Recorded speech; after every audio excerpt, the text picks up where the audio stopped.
viper. Grandpa! Go catch that no-good grandson of yours. He didn't shut the pen again and the goats got into the garden. He went to move the liquor, Petka shouted in reply. Battery! Fragmentation bombs at the enemy! The fighting had broken out over the goats. As usual, Petka had failed to latch the shed door, and now, each time he ran past the wide-open door, he kicked it as hard as he could to hurt Granny Daria even more. Whenever he came across a goat, Petka kicked the goat too, and then flew on.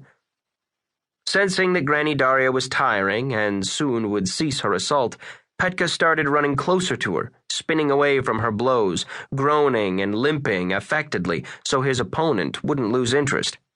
Waiting for his granny to rise to the bait and lunge for him again, Petka jumped onto the ladder, ran up onto the shed roof like a raggedy lightning bolt, and hollered from there as loudly as he could.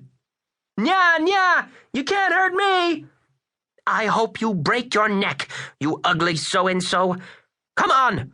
Climb down from there! You! Petka shouted, and he flung down the piece of cow patty still in his hand. This time, he threw accurately. The dry clump flew in a brief arc and struck Granny Daria right on the head. For our Soviet homeland! You just come down from there. I'll feed you. She banged her stick on the ladder, then again, and then some more. I'll eat at home, Petka shouted. My mama will feed me. Sure, she'll feed you.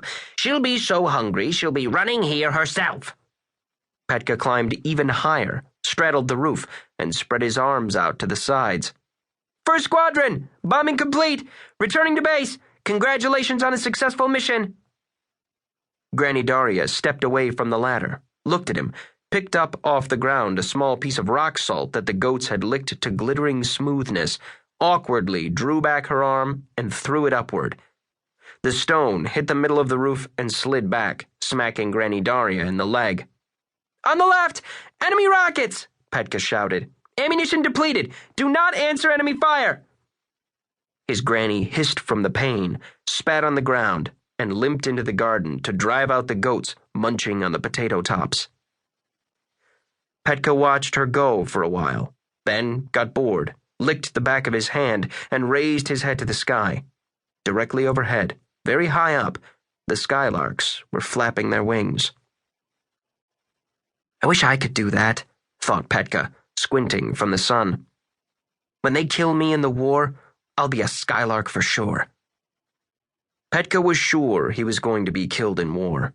He never considered any other possibilities for his own death. Once he even had a bad fight with his only friend, Valerka, who said there weren't going to be any more wars. What do you mean there aren't? Petka said. Then what am I going to do? But Valerka, sitting on the road in the dust and smearing blood over his skinny, pale cheeks, repeated quietly, How should I know? Ask Anna Nikolaevna. She says under communism there aren't wars. For many years now, Anna Nikolaevna had taught the local children all subjects in the Razgolyevka school. She'd fed them, and she was the only adult who had never once called Petka a damn bastard.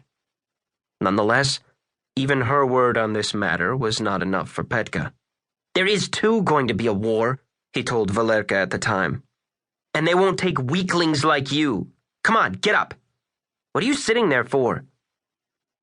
Catching his dusty hand, Petka jerked Valerka up off the road, grabbed him by the shoulders, and hollered as loudly as he could. Far beyond the river, the lights were burning bright. The dawn burned low in the cold, clear sky. So Petka was utterly at peace with himself and his own death. A cavalry attack in a mounted charge, or a shiny round of bullets and shards of glass in the cabin of his fighter plane, he didn't care.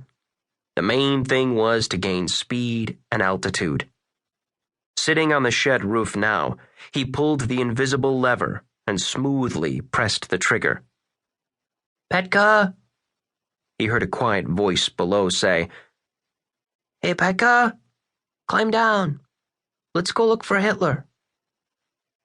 Petka looked down and saw Valerka, who was gnawing on a carrot as pale as he was.